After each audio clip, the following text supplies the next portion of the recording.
శ్రీ గురుభ్యో నమః. సదాశివ సమారంభాం శంకరాచార్య మధ్యమాం అస్మదాచార్య పర్యంతం వందే గురుపరంపరాం. శంకర నింద నిర్మూలన అనే ఈ సమూహానికి మరొక్కమారు మీ అందరికీ స్వాగతం. గత వీడియోలో మనం అందరం పండితులని లౌకికులను అందరూ ఒక తాటి మీదకి తీసుకొచ్చి శంకర నింద నిర్మూలనకి ప్రయత్నం చేస్తూ వారి వారి అభిప్రాయాలను తెలుసుకున్నాము. ఇప్పుడు మరింత కూలంకుషంగా చర్చించే ప్రక్రియలో భాగంగా మీలాంటి కొందరు విద్వత్ పండితుల్ని ఒక తాటిపై తెచ్చి మీ అభిప్రాయాలు తెలుసుకుందామని ప్రయత్నం చేస్తున్నాం. శంకర నింద అన్నది నేటిది కాదు, చాన్నాళ్లుగా వస్తూ ఉన్నది, చాలా రోజులు సాగుతుంది అని కూడా నేను అనుకుంటున్నాను. ఇది ఇప్పట్లో తెగే విషవృక్షం అయితే కాదు అనిపిస్తుంది. ఇందులో భాగంగా మనం శంకర నిందన జరిగే ప్రదేశాలు కానీ, జరిపే విషయాలు కానీ, చేసే మనుషులను కానీ మనము అడ్రస్ చేస్తాము. అందులో భాగంగా మనం ఏ రకమైనటువంటి అపశబ్దాలను కానీ, అవాచాలను కానీ చేయాల్సిన అవసరము లేదు. మనకు శాస్త్రం, వేదం ఇత్యాది అనేకానేక పురాణ ప్రమాణాలు కూడా ఉన్నాయి. అద్వైతానికి ఉన్నాయి, శంకరులకు ఉన్నాయి, మనం చేసే ప్రతి వాక్కుకు ఉంది అని నేను నమ్ముతున్నాను. గురుచరణల మీద ప్రగాఢ విశ్వాసంతో అదే మనం ప్రచారం చేద్దాం. ఇందులో భాగంగా ఇప్పుడు లేటెస్ట్గా జరిగినటువంటి చినజీయర్ కానీ, వారి శిష్యులు కానీ చేస్తున్నటువంటి సోషల్ మీడియా వేదికగా, ఎందుకంటే అనేక సభల్లో రమ్మని మేము కోరుతున్నా కానీ వారికి వచ్చే ధైర్యము లేదు, వారు చేసే శాస్త్ర ప్రమాణాలు కూడా లేవు. లేదా ఇంకేమైనా సభల్లో వచ్చి మాట్లాడతారా, పండితులతో చర్చ చేస్తారంటే అది ఉండదు. వాళ్ళంతా చేసేది సోషల్ మీడియా వేదికగా చేసేటటువంటి ఈ అపప్రచారాలు మాత్రమే ఉన్నాయి.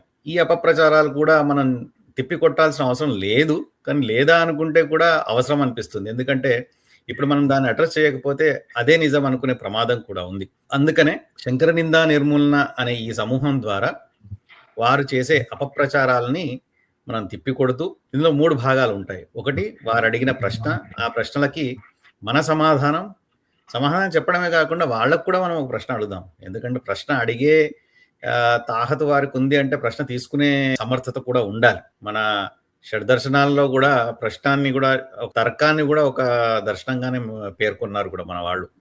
అదేవిధంగా ప్రశ్న అడగడమే కాదు, ప్రశ్న స్వీకరించడం కూడా ధైర్యం ఉంటే వారికి కూడా మనం ప్రశ్న సంధిద్దాము. ఈ మొదటి ఎపిసోడ్, ఇలాగా ఎపిసోడ్స్ వస్తూనే ఉంటాయి. శంకర నింద నిర్మూలన జరిగే వరకు, శంకర నింద ఆపే వరకు ఈ ఎపిసోడ్స్ వస్తూనే ఉంటాయి, సమాధానాలు వస్తూ ఉంటాయి, ప్రశ్నలు కూడా వస్తూనే ఉంటాయి. ఇందులో భాగంగా ముఖ్యంగా ఈరోజు ఒక అంశాన్ని తీసుకొని దాన్ని మనం డిస్కస్ చేసుకుందాం. అంశం ఏమిటి అంటే, లలితకృష్ణ గారు, అశ్వత్థనారాయణ గారు, మీకు స్వాగతం. ముఖ్యంగా ఈ గత కొంతకాలంగా ఈ చినజీయర్ గారు మాట్లాడుతూ, వారి శిష్యులు మాట్లాడుతూ జగద్గురువులు అనే పదాన్ని కృషిస్తూ దానిపై అనేక కామెంట్ చేశారు. లలితకృష్ణ గారిని ఆ అంశాన్ని విశదీకరించవలసిందిగా, అశ్వత్థనారాయణ గారిని వాటిని సమాధానం చెప్పవలసిందిగా కోరుతున్నాను. తప్పకుండానండి. శారదే పాహ్యమాం శంకర రక్షమాం. సదాశివ సమారంభాం శంకరాచార్య మధ్యమాం అస్మదాచార్య పర్యంతం వందే గురు పరంపరాం. చాలా సంతోషం అండి, మంచి కార్యక్రమము. ఈ కార్యక్రమం ద్వారా అందరికీ కూడా కనువిప్పు కలుగుతుందని ఆశిద్దాము. జగద్గురు అనేటువంటి పదానికి చాలా మహత్తరమైనటువంటి అర్థం ఉన్నదండి. అది ఎవరు పడితే వాళ్ళు పెట్టుకునేటువంటిది కాదు. మనకి మహాభారతంలో శ్రీకృష్ణ పరమాత్మ జగత్తునంతా కూడా ఉద్ధరించడానికి భగవద్గీత బోధించి తద్వారా ఈ జగత్తునంతా కూడా ఉద్ధరించారు కాబట్టి వారిని జగద్గురుగా కీర్తించారు. వసుదేవ సుతం దేవం కంస చాణూరమర్దనం దేవకీ పరమానందం కృష్ణం వందే జగద్గురు అని కీర్తించారు. తద్వారా వారు జగద్గురువులయ్యారు. తర్వాత వ్యాస భగవానులకి జగద్గురు అనేటువంటి శబ్దం ఉన్నదండి. ఎందుకనంటే వారు అష్టాదశ పురాణాలు రచించారు. అష్టాదశ పురాణాల్లో బ్రహ్మాండ, బ్రహ్మ, విష్ణు, మార్తాండ, నారదీయ, మార్కండేయ, ఆగ్నేయ, కూర్మ, లైంగ, స్కాంద, మాత్స ఇలా చెప్పుకుంటూ పోతే చాలా మొత్తం 18 పురాణాలు. ఈ 18 పురాణాలు రచించడమే కాకుండా భాగవతము, తర్వాత పంచమ వేదమైనటువంటిది మహాభారతాన్ని రచించారు. అదే కాదు, పూర్వం అంతా వేదము ఒక రాశిగా ఉండి సర్వం యజుస్వరూపంగా ఉండేటువంటి వేదాన్ని 4 భాగాలు చేసి ఈ జగత్తునంతా కూడా ఉద్ధరించారు కాబట్టి వారికి జగద్గురు అనేటువంటి శబ్దం ఉన్నదండి. తర్వాత వ్యాసులు వారి తర్వాత ఆ జగద్గురు అనేటువంటి శబ్దము ఓన్లీ ఆదిశంకరాచార్య స్వామి వారికి ఉన్నది. తర్వాత ఆదిశంకరాచార్య స్వామి వారి యొక్క పరంపరానుగతంగా తుదరామనాయ పీఠాలలో వస్తున్నటువంటి గురువులకు మాత్రమే జగద్గురు అనేటువంటి శబ్దం చెప్పబడి ఉన్నదండి.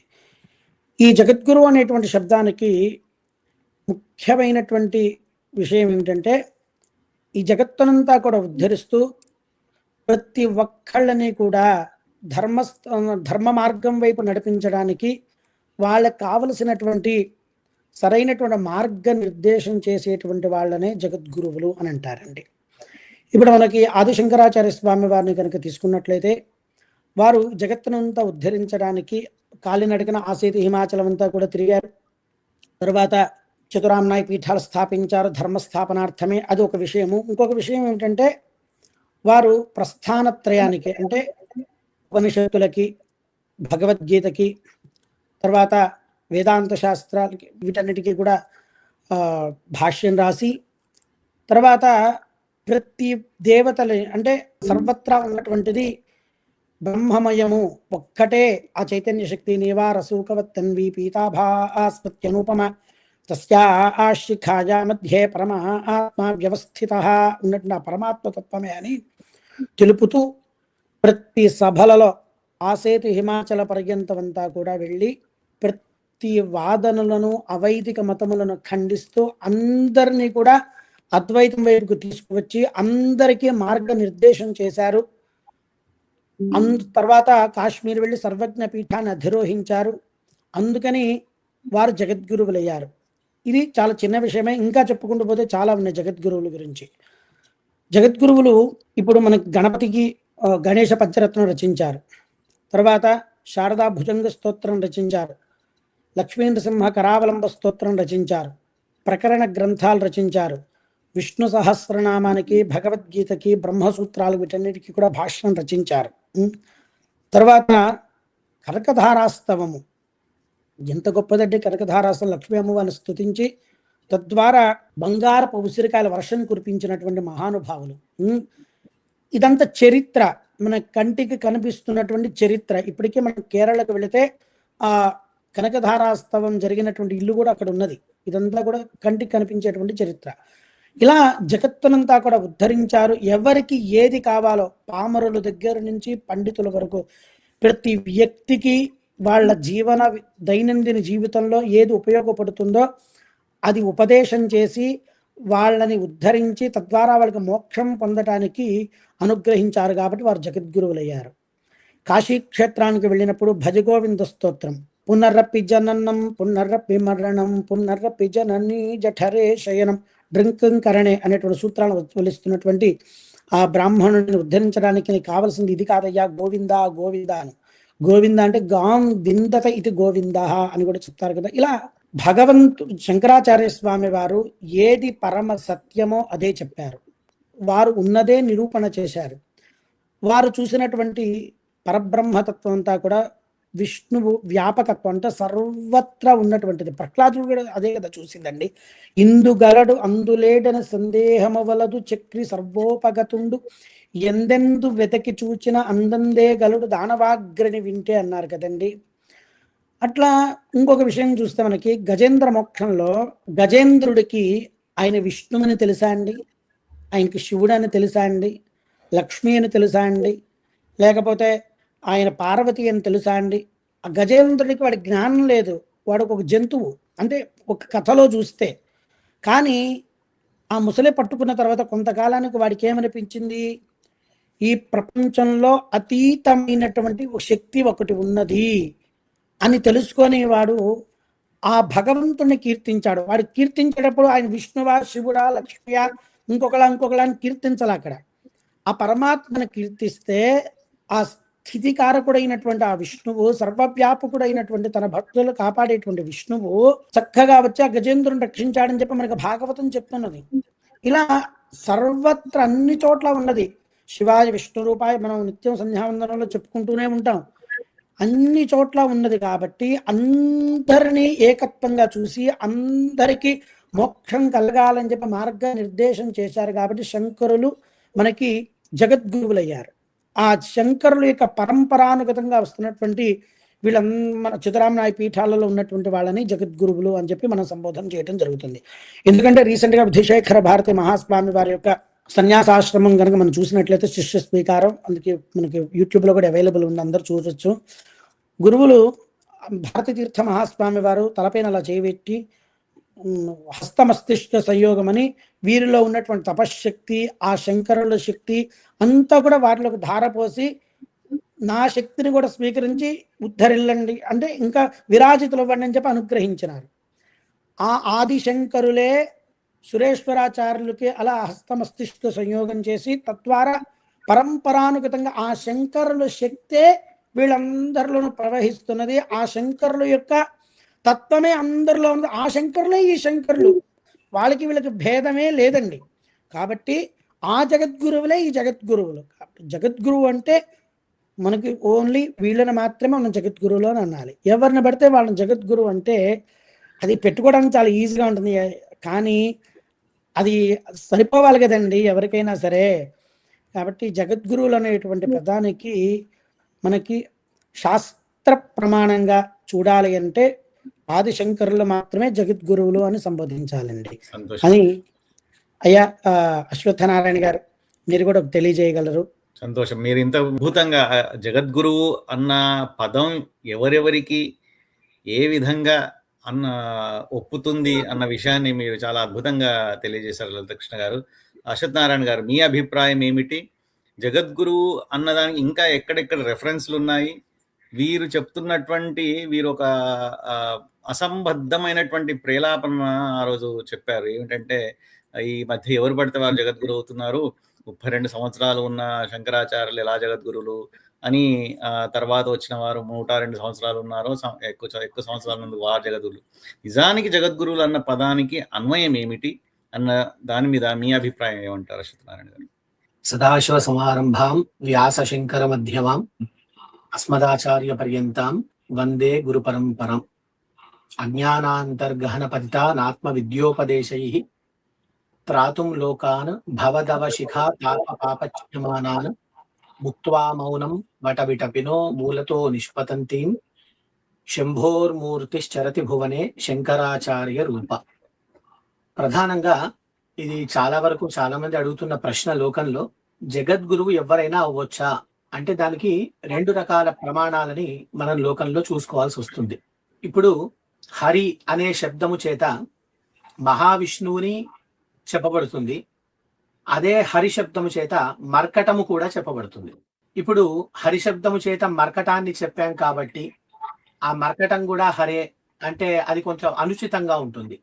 శబ్దంతో ఏ ఉద్దేశ్యాన్ని మనము లక్ష్యంగా చేసి చెప్తున్నామో అది చాలా ప్రధానంగా ఉంటుంది. గౌణార్థమా ముఖ్యార్థమా అన్నది మనకు ప్రధానంగా చూసుకోవాలి. సరే, ఈ విషయము శాస్త్రీయంగా ఉంటుంది కాబట్టి సాధారణంగా సులువుగా అర్థమయ్యేందుకు మనం వెళ్లే ప్రయత్నం చేద్దాం. మనకి ఆద్యే సత్వముని సతతాం వితరతి జ్ఞానం ద్వితీయే యుగే దత్తో ద్వాపర నామకేతు సుమతిర్వ్యాస కలవు శంకర అని జగద్గురువులు ఎవరు అనే దానికి మాధవీయ శంకర విజయంలో మొట్టమొదటి శ్లోకంగా ఇది చెప్పబడింది. ఆద్యే సత్వముని మనకు సాంఖ్యాన్ని చెప్పినటువంటి కపిలుడు కాదు, జగద్గురువుగా చెప్పబడినటువంటి కపిలుడు వేరుగా ఉన్నాడు, దాని చరిత్ర వేరు. ఆయనని మొట్టమొదటి కృతయుగంలో గురువుగా చెప్పబడతాడు. కొంతమంది దక్షిణామూర్తి అని కూడా చెప్తారు. సరే, ఏదైనా గురు స్వరూపం ఒకటే కాబట్టి ఎలా స్వీకరించినా తప్పేం లేదు. అలాగే ద్వితీయ యుగే 2వ యుగానికి సంబంధించిన గురువు ఎవరు అంటే అత్రి కుమారుడైనటువంటి దత్తాత్రేయుడు. మరి 3వ యుగానికి వచ్చేసరికి సుమతిర్వ్యాస, వ్యాసుడు 3వ గురువుగా చెప్పబడుతున్నాడు. అదేంటండి, వ్యాసుడు విష్ణువు యొక్క అంశాన్ని కదా లోకంలో ప్రతీతి, కాబట్టి విష్ణువు జగద్గురువు బాగానే ఉంది. అంతకుముందు మరి దత్తాత్రేయుడిలో కూడా విష్ణు అంశం ఉంది, కపిలుడిలో కూడా విష్ణు అంశం ఉంది, కపిలాచార్యుడు కూడా విష్ణు యొక్క అంశం అంటారు. కాబట్టి మేము ఒప్పుకుంటాం జగద్గురువు, కాబట్టి వైష్ణవుల్లోనే జగద్గురువు వస్తుంది అనేటువంటి మాట అనడానికి వీలు లేదు. ఎందుకు అంటే జగద్గురువు చేయాల్సిన కార్యము చాలా గొప్పది. ఇప్పుడు మనకి ప్రపంచంలో గత 1000, 1500 ఇన్ని 2000 సంవత్సరాలుగాను పాషండ మతాలు ఇంకా రకరకాల మతాలు ఎన్నో ఉత్పన్నమయ్యి చాలా భయంకరంగా మన సనాతన ధర్మం మీద దాడి చేస్తూ ఉన్నాయి. భవిష్యత్తులో కూడా చేస్తూనే ఉంటాయి. కాబట్టి ముందు మనము గుర్తుంచుకోవాల్సిన విషయం ఏంటంటే మనందరము సనాతన అనునాయులము. ఇక్కడ వైష్ణవులమో, శైవులమో, గాణాపత్యులమో, సౌరులమో కాదు. మనమంతా సనాతన ధర్మానికి అనునాయులము. అది గుర్తుపెట్టుకోవాలి. కాబట్టి ఇక్కడ మనలో ఉన్నటువంటి అవసరమైన విషయాలను అర్థం చేసుకోకుండా సిద్ధాంతపరమైన విషయాలను లోతుదాకా వెళ్ళేటువంటి వ్యవహారాలు లేకుండా పరస్పరము అనారోగ్యకరమైన చర్చలతో గొడవలు పడుతూ మన ధర్మాన్ని మనమే నిర్వీర్యం చేసుకుంటూ పక్కవాడొచ్చి మనని ఏదో నాశనం చేశాడు అని చెప్పడం సబబు కాదు. సరే, మరి జగద్గురువులు ఏం చేశారు అంటే దానికి వివేక చూడామణిలో ఒక చక్కని శ్లోకం ఉంది. దానికి ఏం చెప్తున్నారు అంటే వివేక చూడామణిలో శాంతో మహాంతః నివసంతి సంతః వసంతవల్లోక హితం చరంతః తీర్ణా స్వయం భీమ భవార్ణవన్ జనాన్ అహేతునాన్యపి తారయంతః. వారికి శాంత స్వభావులై ఉంటారు గురువులు. అదేవిధంగా మహాత్ములై ఉంటారు, సత్పురుషులై ఉంటారు. వసంత ఋతువు ఒకడి కోసమని చిగురించదు. అందరూ సంతోషంగా ఉండాలి, అందరూ ఆనందంగా ఉండాలని తన వసంత ఋతువు అనేది లోకంలో అందరికి మేలు చేస్తూ ఉంటుంది. అదేవిధంగా ఇట్లాంటి అనేక రకములు ఉన్నాయి. అదే భగవద్గీత శంకర భాష్యాన్ని మనము చెప్పుకుంటున్న సందర్భంలో కూడా అక్కడ ఆదిశంకరుల వారు చాలా గొప్పగా చెప్తారు. తనకు ఎటువంటి అవసరము లేకపోయినప్పటికీ భూత అనుజిగుహృక్షయ సమస్త జీవులను ఉద్ధరించాలి అనేటువంటి కోరికతో తనకు ఏ అవసరము లేకపోయినా ఆ పరమాత్మ ఒక రూపాన్ని ధరించి భూలోకానికి వచ్చాడు.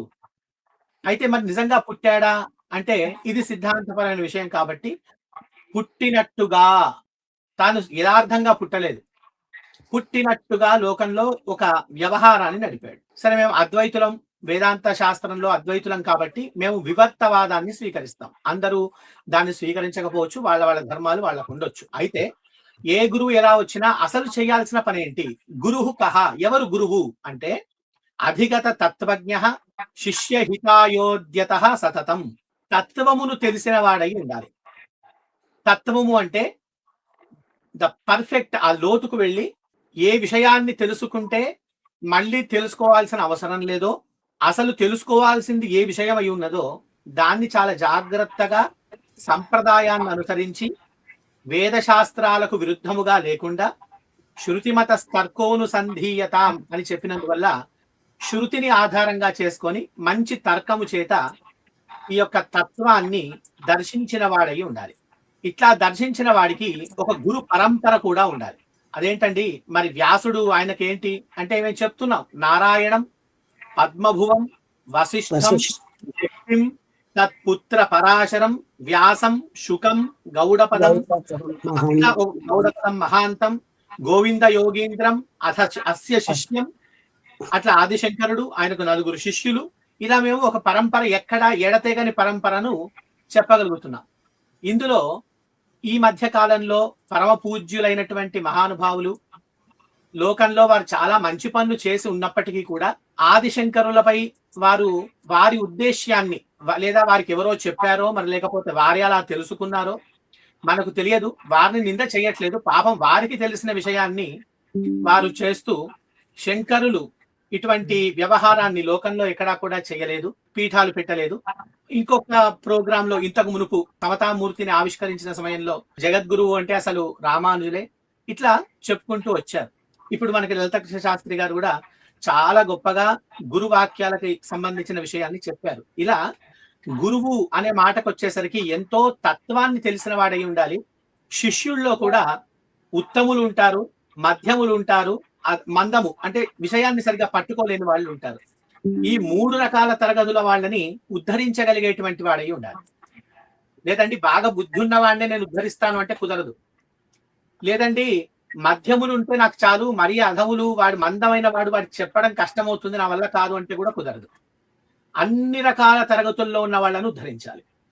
ఇలా ఉద్ధరించే సందర్భంలో వైష్ణవము కాదు, శైవం కాదు, స్కాందము కాదు, అన్ని మతాలలో కూడా ఈ 3 రకాలుగా ఉన్నటువంటి మార్గాన్ని అనుసరించే వాళ్ళు ఉంటారు.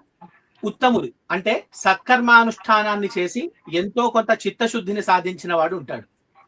అనుష్ఠానం సరిపోలేదు, పరిపక్వత రాలేదు, ఉపాసన చేస్తూ ఉంటాడు. కొందరు నిత్య కర్మానుష్ఠానాన్ని చేయడానికి కూడా గగనంగానే ఉంటుంది. దీనివల్ల పూర్తి చిత్తశుద్ధి కలగదు. ఇలాంటి ముగ్గురిని ఉద్ధరించాలి అంటే 3 రకాల మార్గాలను ఎంచుకోవాలి. ఇంతకుముందే మనకి లలితకృష్ణ శాస్త్రి గారు చాలా బాగా చెప్పారు. ప్రస్థానత్రయములో ప్రస్థానత్రయాన్ని భాష్యములతో సహా పూర్వపక్షాన్ని కూడా తానే స్వయంగా స్వామివారు చక్కగా సమాధానాలు చెబుతూ ఎక్కడా అనుమానము రాకుండా ఉత్తమాధికారుల కొరకు ప్రస్థానత్రయాన్ని ఉపదేశం చేశారు. మధ్యమము అంత ఉత్తమమైనటువంటి జ్ఞానం లేదు వల్ల ఉపాసన చేస్తూ ఉండి తత్వాన్ని తెలుసుకోవాలని ఆసక్తి ఉన్న వాళ్ళ కోసం ప్రకరణ గ్రంథాలను ఉపదేశం చేశారు. ఇంతవరకు ఇబ్బంది లేదు. అసలు జగద్గురువు యొక్క స్వరూపం ఎక్కడ మనకు బాగా తెలుస్తుంది అంటే ఇంతవరకు తెలిసిందే విషయం. ఇంత గొప్ప విషయం చేయడం అంటే మామూలు వాడికి అది అయ్యే పని కాదు. కానీ మందాధికారులు ఏమీ విషయం తెలియని వాడిని ఉద్ధరించడం అంటే చాలా కష్టమైన పని. ప్రస్థానత్రయంలో ఎంత వ్యవసాయం చేశారో స్వామివారు మనల్ని ఉద్ధరించడానికి అంత పని ప్రకరణ గ్రంథాలలోనూ చేశారు.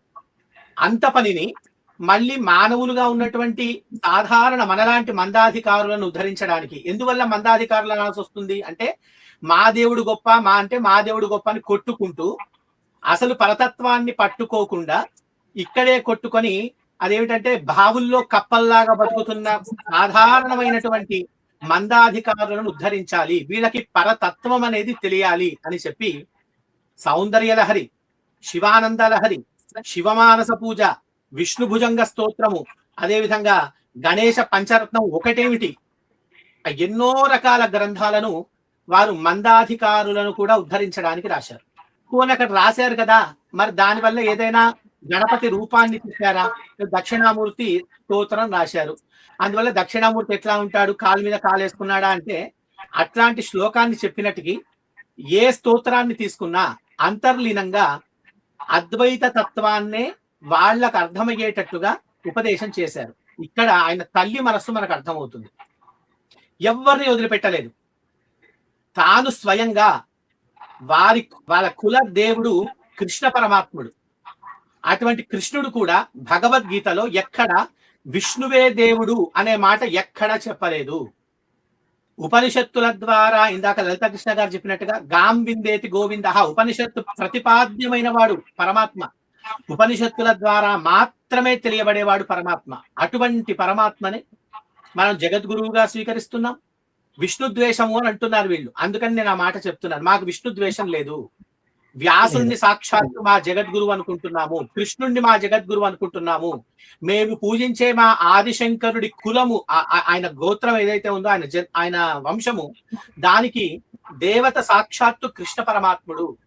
మేము పూజించే దత్తాత్రేయుల్లో కూడా విష్ణు వంశం ఉన్నది.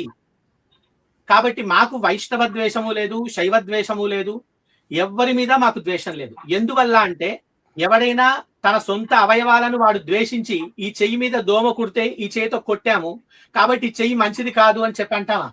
మాకు ఎవడి మీద ద్వేషం లేదు. కానీ ఉపనిషత్ ప్రతిపాద్యమైన విషయాలను, శాస్త్రీయమైన విషయాలను అర్థం పర్థం లేకుండా ఖండిస్తూ పిచ్చి పిచ్చిగా మాట్లాడినప్పుడు మానవులే కాబట్టి మనుషులైనందువల్ల ఎవరైనా కొందరు పొరపాటునో లేకపోతే స్ఖాళిత్యం వల్లనో కోపం వల్లనో గురువుల మీద ఉండేటువంటి విషయాల వల్లనో నోరు జారి ఉండవచ్చు. అది ఎక్కడైనా జరుగుతుంది. కానీ దాన్ని పట్టుకొని వేలాడుతూ అసలు పరమమైన విషయాన్ని వదిలిపెడితే దానివల్ల మనకు వచ్చే లాభం ఏమీ లేదు. ఇప్పటికే నిర్వీర్యం అవుతుంది భారతదేశం.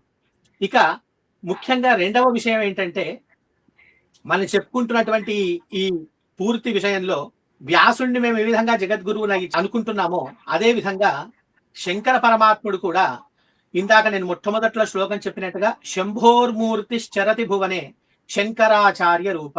శం శుభం కరోతీతి శంకర, శుభాన్ని కలిగించేవాడు కాబట్టి శంకరుడు. అంతేగాని గంగాదేవిని తల మీద పెట్టుకున్న తర్వాత శివుడయ్యాడనే మాట లేదు. శివం చతుర్థం మన్యంతే, సాక్షాత్తుగా మాండూక్యోపనిషత్తు మంత్రం చెబుతుంది. సమస్త మంగళ స్వరూపుడైన అటువంటి శంభోర్మూర్తి, అటువంటి జ్ఞాన స్వరూపుడు సర్వ మంగళమూర్తి దక్షిణామూర్తియే సాక్షాత్తుగా శంకర రూపంతో భూమి మీదకి వచ్చాడు. రుద్రంలో కూడా అంటారు కదండి, అన్యథా భావించవద్దు. నమఃశంకరాయ చమయస్కరాయ చ. రుద్రం అంటే యజుర్వేదంలో ఉన్నటువంటిది. యజుర్వేదం అపౌరుషేయం మాత్రమే కాకుండా మొత్తం నమ్మకం పూర్తయిన తర్వాత మేము చెప్పే గొప్ప మాట ఏమిటంటే నమో రుద్రాయ విష్ణవే మృత్యోర్మాహి. హే కాబట్టి మాకు ఎటువంటి ద్వేషము లేదు. అటువంటి తత్వాన్ని తెలిసినటువంటి ఆ శంకరుడు అందరినీ ఉద్ధరించాలనే ఉద్దేశ్యంతో సమస్త మతాలను ఎవరిని వదిలిపెట్టలేదు. ప్రపంచసార తంత్రం రాసి రకరకాల తాంత్రిక మార్గంలో జీవితాలను నాశనం చేసుకుంటున్న వాళ్ళను కూడా ఉద్ధరించారు. ఈ మతాలలో అనేక మతాలలో 72 వైదిక అవైదిక మతాలను కూడా ఖండించారు. వైదిక మతాలలో కొన్ని దుస్సంప్రదాయాలు వచ్చాయి, వాటిని కూడా ఖండించారు, వేటిని వదిలిపెట్టలేదు. అదేంటండి, నేను చెప్పాను కాబట్టి ఇది శాస్త్రము అని శంకరుడు ఎక్కడా చెప్పలేదు. ఉపనిషత్తులు చెప్తున్నాయి, వేదం చెబుతుంది. మీరు చెప్పే మాట వేదానికి తగ్గట్టుగా ఉంటే నేను ఒప్పుకుంటాను. వారితో వైష్ణవ సంప్రదాయానికి సంబంధించిన గురువులు వాదించారు, శైవ సంప్రదాయానికి సంబంధించిన గురువులు వాదించారు. నేటికి శృంగేరికి ఎంతో మంది వైష్ణవ పండితులు అక్కడికి వచ్చి గురువు గారు చెప్పే మాటలు వింటారు. మొన్న ఎవరో ఒక ఆయన, మేము శంకరులను ఎంతగానో కీర్తిస్తాము గాని రామానుజులను వాళ్ళు ఎవరైనా కీర్తిస్తారా అనే ఒక మాట వీడియోలో ఒక ఆయన అన్నారు. ఏది, శంకరులను ఎలా కీర్తిస్తున్నారు అంటే ఇప్పుడు కీర్తిస్తున్నట్టుగానే కీర్తించడమా? ఆయన జగద్గురువు కాదు, ఆయన పీఠాలు ఇదా కీర్తించడం అంటే? రెండవది, రామానుజుల వారిని ఎవరు కీర్తించట్లేదు అంటే ద్వేషించట్లేదు కూడా కదా. ఎవరైనా అద్వైత పండితులు గాని సాక్షాత్తు జగద్గురువులు గాని వైష్ణవ సంప్రదాయాన్ని దూషిస్తూ ఒక మాట ఎక్కడైనా మాట్లాడారా? ఇప్పుడు మాట్లాడలేదు. అర్థం లేని ప్రేలాపనలతో మనము ఆ స్థాయిలో లేము కాబట్టి ఏదైనా అనుకోని మాటల వల్ల మనలో మనకు ద్వేషంతో మాట్లాడుకున్న వాళ్ళు మాట్లాడి ఉండవచ్చు, కానీ సంప్రదాయవాదులు ఎప్పుడు కూడా ఎవరిని ద్వేషించరు.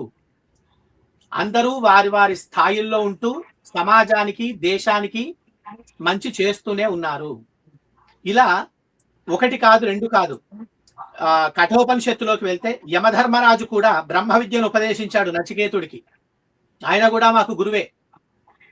ఇంతవరకే కాదు, 6 ఋషులు పిప్పలాది మహర్షి దగ్గరికి వెళ్తే వారు మాకు జ్ఞానాన్ని బోధించారు, వారు గురువే. మనం నిత్యము చెప్పే ఉపనిషత్తులో భృగు ఆయనకు ఉపదేశించినటువంటి వారు మాకు గురువే. ఇలా ఒక్కళ్ళు కాదు, మేము ఎవరిని ద్వేషించట్లేదు. ఈ అనవసరమైన విషయాలతో అనవసరమైనటువంటి రావణ కాష్టాన్ని రగిలించి వేరే వేరే మఠాల వాళ్ళు వేరే వేరే వాళ్ళు ఏవేవో తీసుకొచ్చి నూరి తల మీద పోస్తూ ఉంటే యుక్తాయుక్త విచక్షణ లేకుండా ఎవరు జగద్గురువులో ఎవరు ఏమిటో తెలియకుండా మాట్లాడుతూ అవసరమైనప్పుడు సాక్షాత్తు భారతీ తీర్థస్వామి వారి దగ్గరికి వెళ్ళి జిఆర్ స్వామి వారు సమతామూర్తి విగ్రహ ప్రతిష్ఠ సందర్భంలో వారి దగ్గర కూర్చొని మాట్లాడిన రోజులు ఏమైనాయి? మరి వారు జగద్గురువులు కాదు అని వారి శిష్యులు ఇవాళ రేపు సోషల్ మీడియా మాధ్యమాలలో శృంగేరి మఠం కాదు అని చెప్పి మాట్లాడుతున్నప్పుడు మరి వాళ్ళ గురువు గారు వెళ్ళి అక్కడ మాట్లాడిన దానికి ఏమని సమాధానం చెప్తారు? ఆయనే అన్నారండి, వాళ్ళ శిష్యులు ఒక 100 ప్రశ్నలు వేయగలము, కానీ గురుస్వరూపకంగా ఉన్నటువంటి వారిని మేము ఎంతగానో గౌరవిస్తున్నాం. చిన్నజీయర్ స్వామి వారు లోకం కోసం ఎంతో గొప్ప పనులు చేస్తున్నారు.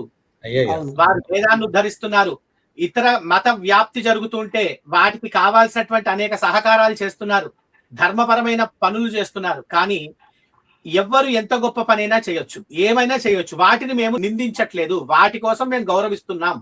ఈనాటికి వారు చేసే ఎన్నో గొప్ప కార్యక్రమాలలో స్మార్తులు కూడా వెళ్తున్నారు, వస్తున్నారు, చేసుకుంటున్నారు. మేము వాటినేమి నింద చేయట్లేదు.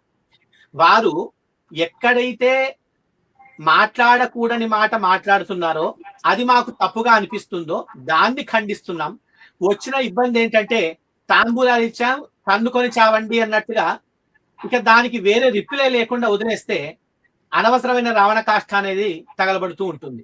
ఒక మాట నోట్లోంచి జారింది లేదా నా ఉద్దేశ్యాన్ని నేను చెప్పినప్పుడు దాని మీద కొన్ని ఇబ్బందులు జరుగుతున్నప్పుడు దాని మీద బయటికి వచ్చి నా ఉద్దేశం అది కాదు ఇది అని నేను క్లియర్ గా చెప్పగలిగినప్పుడు అందరి శిష్యుల్లో కూడా ఒక శాంత స్వభావము వైఖరి అనేది ఏర్పడుతుంది. అదేంటండి మరి మీరు చెప్తున్నారంటే మేము ఎవరి మీద నింద చేయట్లేదు, రామానుజుల వారు అట్లా రామానుజుల వారు ఇట్లా అని మా గురువులు ఏం చెప్పలేదు కాబట్టి మేము మాట్లాడాం. కాబట్టి విచక్షణతో మాట్లాడినప్పుడే అది అనేక రకాలైనటువంటి జ్ఞానానికి మంచి సంస్కారాలకు దారితీస్తుంది. అది మేము అన్ని రకాలుగా కూడా అందరినీ ఉద్దేశించి చెప్తున్న మాట ఒక్కటే, మీకు ఏ సందేహాలున్నా అద్వైత పరంగా పీఠాల పరంగా ఆరోగ్యకరమైన ప్రశ్నలతో ముందుకు రండి. మేము ఆరోగ్యకరంగానే సంప్రదాయబద్ధంగానే సమాధానాలు చెబుతాం. లేదు మాకు గొడవే కావాలి, మేము లోకంలో వినాశనాన్ని సృష్టించడానికే వచ్చాము అంటే పైన డిస్క్రిప్షన్ రాయండి. ధర్మంతో కానీ శాస్త్రంతో కానీ మాకు సంబంధం లేదు, వినాశనాన్ని పుట్టించడానికే మేము వస్తున్నాము అని మీరు చెబితే దాన్ని బట్టి మేము కూడా ఎలా సమాధానం చెప్పాలో అలా చెప్తాం. కాబట్టి మీ ఉద్దేశ్యాన్ని ముందు వ్యక్తపరచడం మంచిది. కాబట్టి ఇట్లాంటి ప్రమాణాలు కావాలంటే బొచ్చడి చెప్పుకోవచ్చు మనం, కానీ విని అర్థం చేసుకొని ఆ ప్రమాణాన్ని బుద్ధిలో ఎక్కించుకునే యోగ్యత మీరు సంపాదించాలి. అలాగే మీరేమైనా చెప్తే అది యుక్తమా కాదా అని ఆలోచించి ప్రశ్నించే హక్కు మాకుంటుంది. అదేవిధంగా ఆరోగ్యకరంగా మనం ముందుకు వెళ్దాం. తప్పకుండా మీకు ఎటువంటి ఇబ్బందులున్నా కూడా ఆరోగ్యకరంగా మాట్లాడండి. మేము మాకు తెలిసింది చెప్తాము, తెలియనిది తెలుసుకొని చెప్తాం. కాబట్టి సర్వం శ్రీకృష్ణ అర్పణ వస్తు.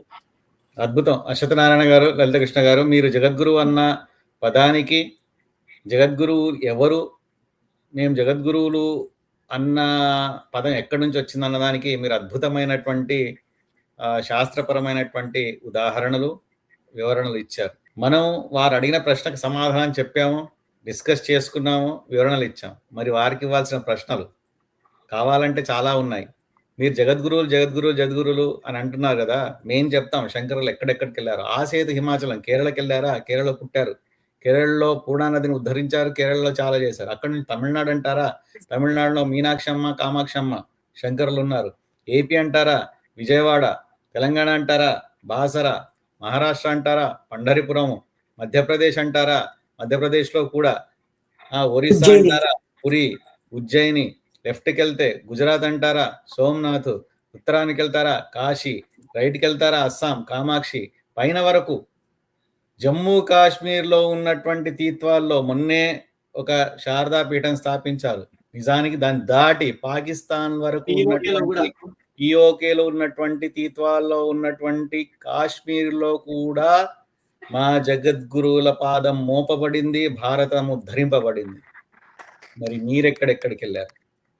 మీరు నేడు జగదాచార్యులు అంటున్నారే, మాకు ఏ రకమైనటువంటి అభిప్రాయ భేదము లేదు, మేము తక్కువ చూడాలనుకోవట్లేదు. ప్రశ్నలు సంధించింది మీరు, అనుమానాలు తీసింది మీరు, ఈ ఆక్షేపణలు తీసింది మీరు, ఈ చర్చకు తావిచ్చింది మీరు, భారతాన్ని హిందూయిజాన్ని విడగొడుతుంది మీరు, హిందుత్వంలో ఐక్యతగా ఉండి అన్ని దేవుళ్లను సాష్టాంగ నమస్కారాలు చేసి ఉద్ధరింపమని కోరుకునే హిందువుల్లో అనైక్యతకు కారణమవుతుంది మీరు.